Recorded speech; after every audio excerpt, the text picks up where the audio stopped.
Today on Locked On Canadiens, the Laval Rocket. Not a great game. We'll talk about that and Joshua Raw's debut. Then, would we want Kulak back from the Oilers? Would we want Jesse Puljujarvi from the Oilers? And finally, we're back to doing season reviews. And can Brendan Gallagher get back into Brendan Gallagher shape for next season? Your Locked On Canadiens, your daily podcast on the Montreal Canadiens. Part of the Locked On Podcast Network, your team every day.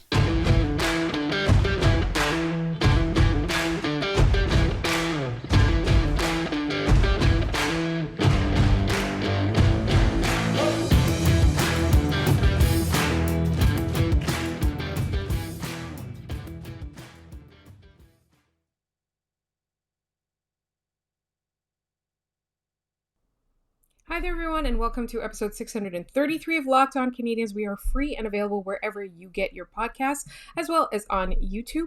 My name is Laura Saba. I'm one of your hosts, also known as The Active Stick, and I'm joined, as always, by Scott Matla of Habs Eyes on the Prize, who covers the Rocket for Habs Eyes on the Prize, and we will be talking about that in just one moment, but I have a couple of corrections to make.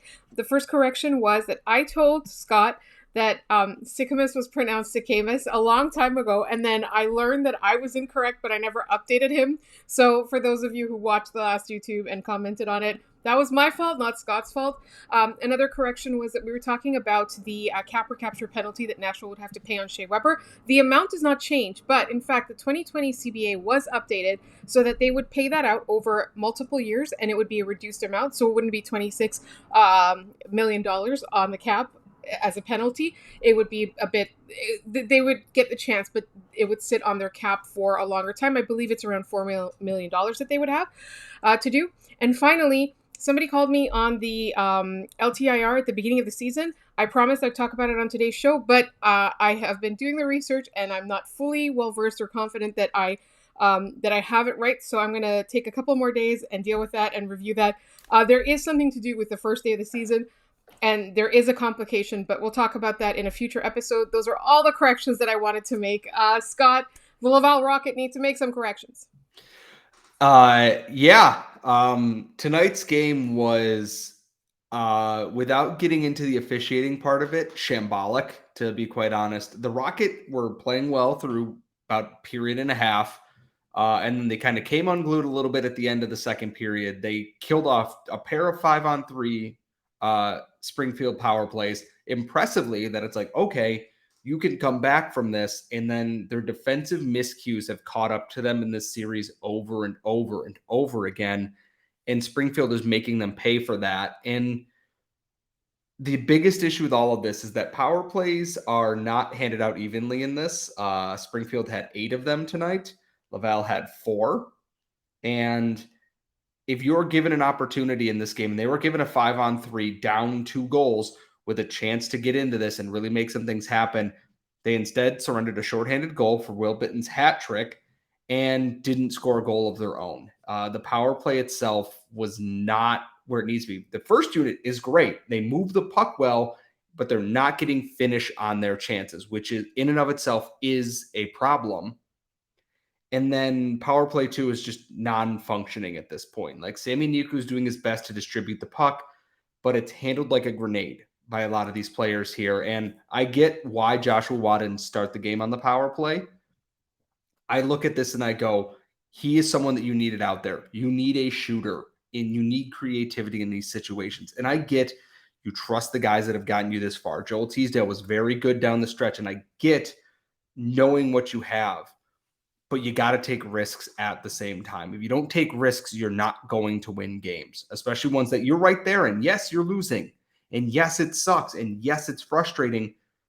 But if you don't take the risk, you don't get to complain when things don't go your way at the end of the day. Like, it's as simple as that. That's not a thing that's going to happen. And it was frustrating because I don't think anything of this was Caden Primo's fault. The defense behind him in their defensive zone, clearing attempts were lazy. They were on the backhand. They were up the middle of the ice, and they were right 2 sticks of the opponents. That's basic hockey 101. And the worst part about this game tonight is that in attendance were Jeff Molson, Michael Pezzetta, Nick Suzuki, and Marie-Philippe Poulin. And that is the effort that the team put on in front of all of those important people. And it's frustrating because some of it is on them. Yes, the team has to win games, but if you watch that game in general, just it was not well called. This entire series has not been well called, and it's very clearly favoring one of these two teams right now. I want to know what everyone else wants to know. What did Joshua Roy look like in his AHL debut? He was fine.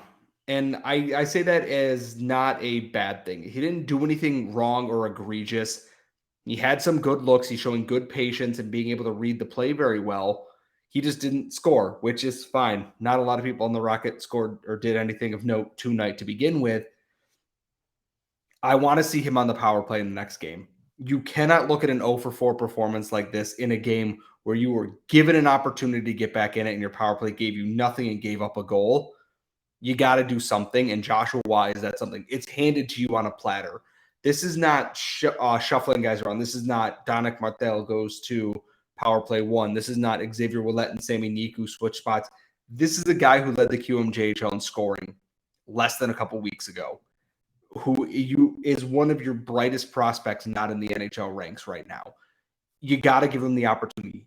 You eased him in. He played very well at even strength. I don't think he was a weak spot out there. Maybe a little bit nervous as he adjusts to the game. But at the same time, I look at this and go, you got to give him the chance now. This is not a hold it back and, see what we got. You have to let this go. And I think we'll see that hopefully in game 4. I know JF Fool is talking about, needing to play with some more intensity and a little bit more physicality. But, man, you got to score goals. You don't score goals by hitting dudes and scrumming in front of the net after the whistle. Like, you win by scoring goals. That's how it goes. Being creative and taking risks, which is something that he is known for. And I think one of those things is that with any player, when they have a highly touted debut, a much hyped debut, I guess, everybody's excited, right? We've been talking about him for a whole season since he started setting himself apart in the QMJHL. And a lot of times it goes like that. It's like he played a little, he was fine, he didn't do anything crazy, he didn't do anything huge, but that shouldn't be a disappointment. I think a little bit, like you said, they really need to get him out there on that second unit, and we'll see a little bit more. So hopefully the next game goes a little bit better, because there are 2 more games in Laval before the series goes back to Springfield. And we really want them to need that to get those 2 games, because they are now down 2-1 in a series against a really decent team at a time when a lot of things are going wrong for them that aren't necessarily fatal. They just need to right the ship a little bit. Yeah, and I look at it this way, is that they've done remarkably well up until the end of this game, keeping their temper, but at a certain point, the officiating has let this series get completely out of hand. In the last 2 games, anytime that Caden Primo's frozen a puck or made a save, someone from Springfield is skating directly into him or jabbing at him or slashing him, and the officials aren't doing anything. The Rocket have noticed this. Caden Primo tonight got run over in his crease after making a save, and immediately pointed at the official and was like, are you going to do anything about this? And sooner or later, it's going to boil over. It's going to be ugly, and it's going to be stupid. We saw it a little bit tonight. Dakota Joshua boarded someone from behind, didn't get a penalty for it. So Alex Belzile just said, screw it, threw off his gloves, and just started punching him in the face until he could no longer punch him in the face anymore. And you know what? Good for him. You can only take so much before you have to look at it and go, you know what? They're not going to do a damn thing. I am. And then you get stupid things happening. The Rocket have been stunningly disciplined in terms of not doing after the whistle stuff through 3 series here. And for whatever reason, the officials aren't giving them any benefit of the doubt in this. Yeah, Donick Martel is a little bit, Maxime Lapierre-ish in the way that he does things, but he isn't running into goalies and slashing people after the whistle like that. And they can't get a call against any of these guys like that. And it's egregious. They've missed so many things, and it's like, it's not the reason they lost, but it's impacting the way they play when you're not sure if you're going to get hit in the numbers and nothing's going to happen. So that is my low-key officiating rant for this. I don't want to talk about that game. Chuck it in the bin, and let's get on to the next thing. Yeah, let's move on and have a better game, or 2 better games this weekend. In the meantime, in our next segment, do we want Jessie Puyarvi from the Edmonton Oilers, or do we want Brett Kulak back? Or why not both? That's coming up in just one moment. But first, I want to tell you about something that I started using because I wanted to take control of my health, and that's Athletic Greens. Athletic Greens supports better sleep quality, and it supports recovery, it supports mental clarity and alertness, and it is the one thing with the best things. If you're like me and you've got a really busy life, that's something that you need to stay on top of your health. They use the best of the best products based on the latest science, with constant product iterations and third-party testing. With one delicious scoop of Athletic Greens, you're absorbing 75 high-quality vitamins, minerals, whole food source superfoods, probiotics, and adaptogens to help you start your day right. This special blend of ingredients supports your gut health, your nervous system, your immune system, your energy, focus, and aging. All the things. And right now, it is time to reclaim your health just like I'm doing and arm your immune system with convenient daily nutrition, especially heading into the flu and cold season.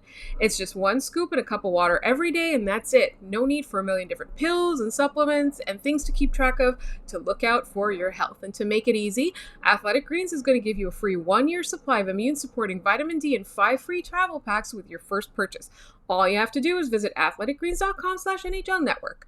Again, that's athleticgreens.com/NHL Network to take ownership over your health and pick up the ultimate daily nutritional insurance. And before we get into our next segment, we have an important favor to ask you.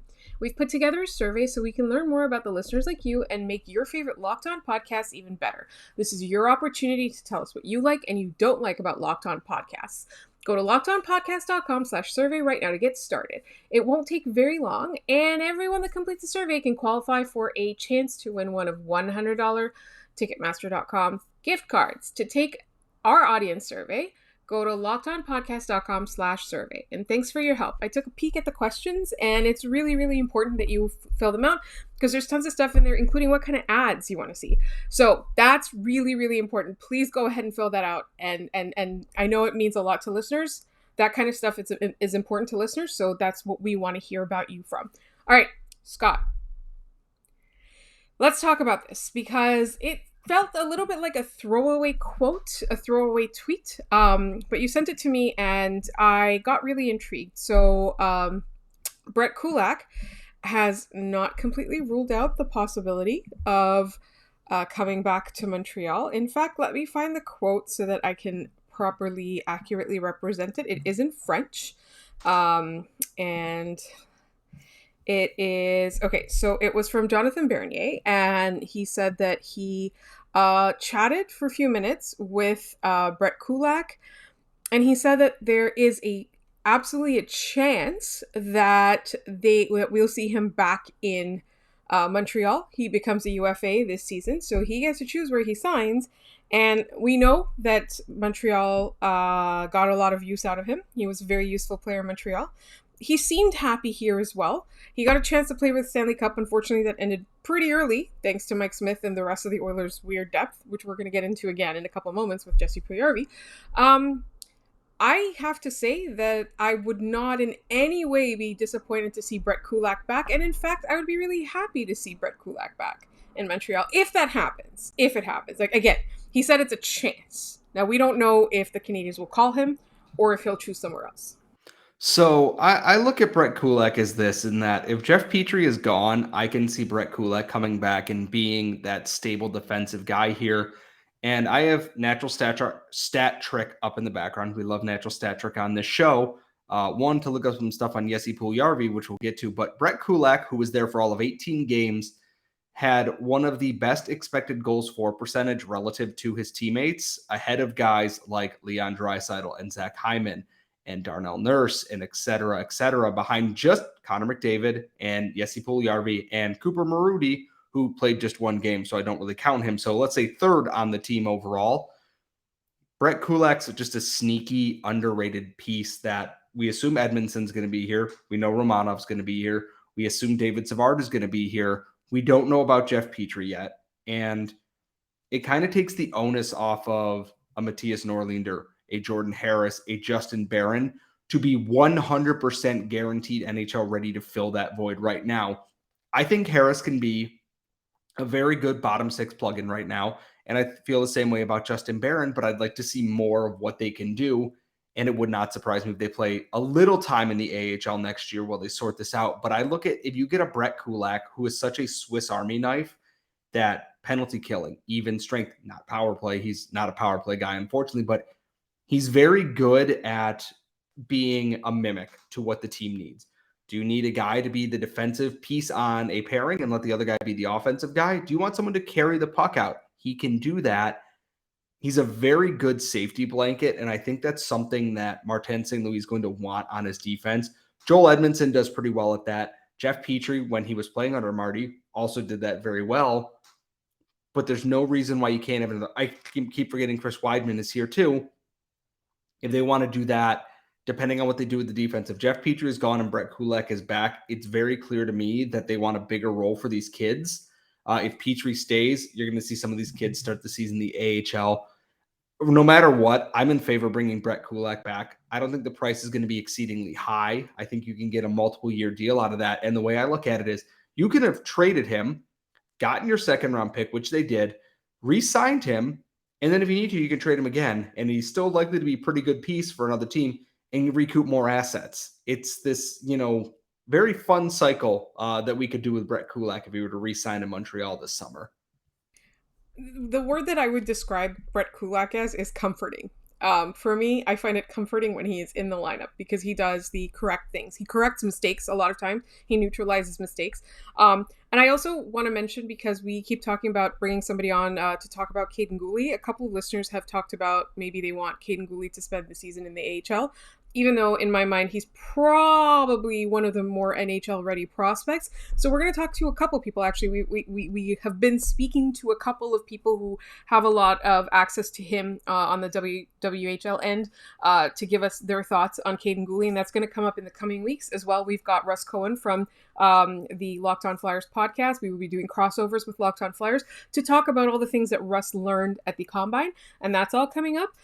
We also have, we were going to go a whole week without a guest, but I have a personal commitment, and so our good friend Ian Bover is coming back to do the mailbag with us. So remember, for a mailbag question, you can tweet it at us, LO_Canadiens. You can email it to us at lockedoncanadiens@gmail.com. You can also leave it in the YouTube comments. And I just want to note for our YouTube listeners, if I, usually when I take note of a YouTube question, I'll respond that I added it to the mailbag. If you don't get a response like that, just ask the question again until you do get a response saying I've added it to the mailbag, because we are so grateful to our listeners. There have been so many of you, so many YouTube viewers, so there have been so many people commenting that sometimes some of this stuff gets missed. So as long as I confirm to you, then it will be in the next mailbag. If not, just ask your question again in the following video, the following day, and I will make sure at some point I will be able to take note of your question. One last thing before we move on to Brendan Gallagher is Jessie Puyarvi. I saw a couple of people saying they would want him in Montreal in our comments, and then I saw some people saying no thank you. So Scott, what are your thoughts? I know you just pulled up the Edmonton playoff stats.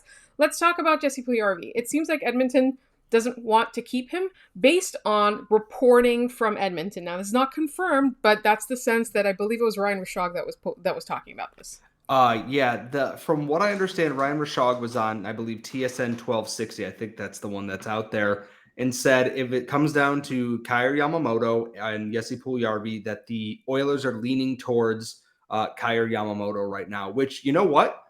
Great. I love Kaiir Yamamoto as a player. I would love to have him on the Canadiens, and he's someone that I've wanted on the team for a while now. But I look at it again and I go, why are you giving up on Jesse Puljujarvi so easily? I think he's a player that's very valuable. I'm looking at their playoff stats here and expected goals. He was behind, oddly enough, Chris Russell, but in 10 more games played, 59% expected goals. That's above Kaiir Yamamoto and Evander Kane and Connor McDavid. And I just look at this and I go, he doesn't have to be Arturi Lehkonen, but he's a piece that I think could fit very well on that top line. Yes, he played with Connor McDavid and he's not putting up superstar numbers, but he's got the little micro stats thing that I think this new department under Chris Boucher is going to look at and go, there's a player we can work with here in the offensive zone. He's quite large. He's got a big old head. And he does the little things right. It's just his luck isn't quite there. And that'll turn. He had a real rotten PDO in the playoffs, if I remember this correctly.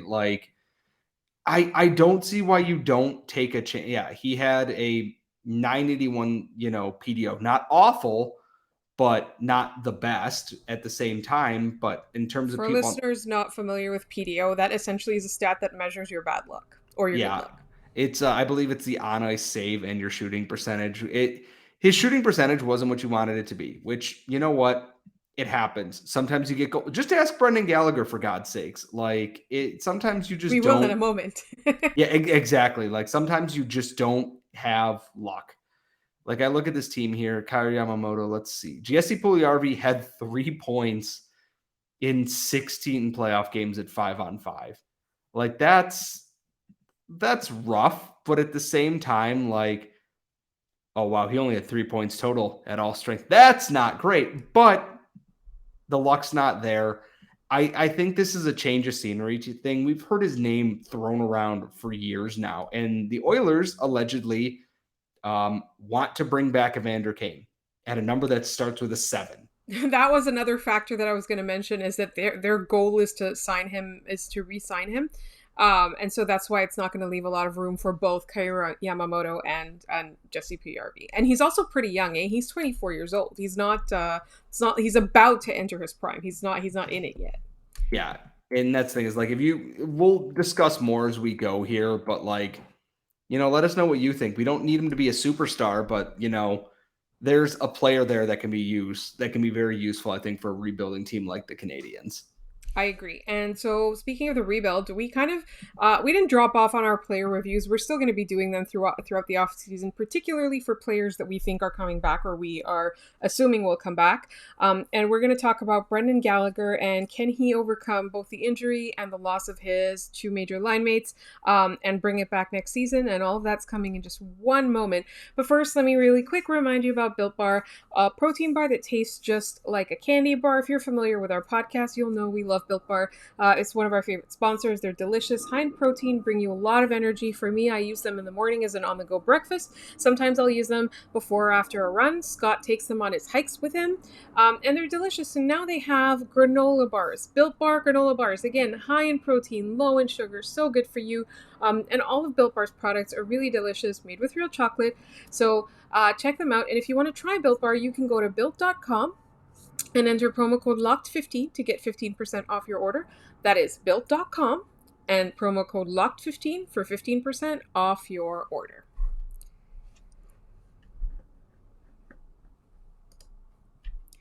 All right, it is time to do a player review of Brendan Gallagher. Now, one of the things that I want to mention real quick is that Brendan Gallagher was on a line that was one of the best in the entire NHL. It was one of the most efficient, it was one of the most productive, and it was behind only like superstar lines, and that was when he was on a line with Philippe Danault and Thomas Tatar, who after last year's playoffs were no longer on the team, and he felt that loss. But another thing that he was playing through was apparently what he termed as all over the lower body injury. So obviously the Canadiens had a short offseason last year. There were a lot of changes, a loss of line mates. So Brendan Gallagher, I think, out of most of the players, suffered a lot in the changes. Yeah, I for Brendan Gallagher, it's tough because you could tell throughout the season that he was playing through something that likely didn't heal because of the playoff run last year. He's had his hands busted up, and we've seen when his hands are healthy and he's good to go, he's good for 20 to 30 goals in a season. Is he going to be a 30-goal guy in this version of the Canadiens? Maybe not, but he's not 24 points in 56 games. He's going to be closer to, I would say, a 20-25 player on goals and assists there. Yes, he's missing Philippe Danault and Thomas Tatar. Like, that's tough, and that's out of his control. And I know his new deal kicks in. I believe it's this season. I have no reason to not think that Brendan Gallagher will bounce back. He still does all the same things. He's getting pucks to where they need to go. He's getting to the front of that. He's not changing the way he plays because it's still effective. It's just sometimes we talked about it with Jesse Puljujarvi, is sometimes you don't have the bounces. And this is a guy who gives a crap. And I don't mean that to say that other people don't, but I don't think anyone wears their heart on their sleeve for the Montreal Canadiens more than Brendan Gallagher at this point. And that's always been the case. He's all heart. He's all hustle. He gets himself into situations that maybe he probably shouldn't put himself into. And I think he's one of those guys that if he actually got the surgeries he needed this offseason, He got the time off to recover and actually heal up what I believe was a pelvic injury. There was a game, I think it was Ottawa or Edmonton. He gets hit into the boards and you can immediately see his face grimace and he falls to the ice and you go, that's not good. Something's torn, something is popped, something isn't where it needs to be. And because he's Brendan Gallagher, he played through it like an idiot because hockey players are hockey players. It's you want more from him, but at the same time, a guy who's very clearly not healthy, how much can you really expect from a guy trying to play on like one good leg on a last place team right now? He'll be better. And this year it's a one-off. I don't think he's going to be this poor. Just he has too many metrics in his favor that scream to me, this is a bounce back. A couple of lucky bounces, non-goaltender interference calls or not, and everything looks a little bit better. Yeah, and that was one thing that I did want to talk about because Brendan Gallagher's kind of come up in some conversations that I've been following, not just in our comments, but also in our tweets and on our timelines and things like that. Like, people are saying that maybe the Canadiens want to package him away and move on from him and get assets or picks or something like that. And I understand that if you are the Canadiens and somebody comes asking for him, you entertain every possibility. But as we've seen with Kent Hughes and Jeff Gorton, they're very methodical and they're very patient. So, if they're going to allow Brendan Gallagher to be traded elsewhere, it's going to be for good value. But at the same time, I know people in this market love Brendan Gallagher because he has no mode except for going too hard, going 100%, not even 100%, 200%, right? Even when he's injured, even when he's struggling, even when he's not able to get his game, he's always giving it his all. And so I know players, fans in this market really appreciate him. And the reason that I wanted to do a player review of him is because I've seen the talk about him and I've seen people talking about how he's on the decline. And it's true, he is aging. But I also think that this season was a one-off in terms of how unproductive he was. I do think that he will bring it back. Whether it's going to be with the Habs or not remains to be seen. But, overall for me, the season review itself, not that great, but the outlook, pretty good, I think.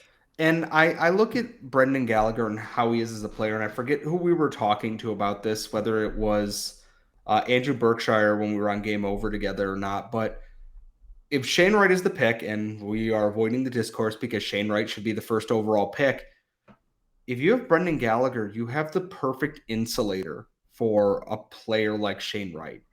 Brendan Gallagher, you know what he's going to do. He's going to go to the net, stick on the ice. He's going to get in front of the goal. He's going to cause traffic. He's going to open up space for you.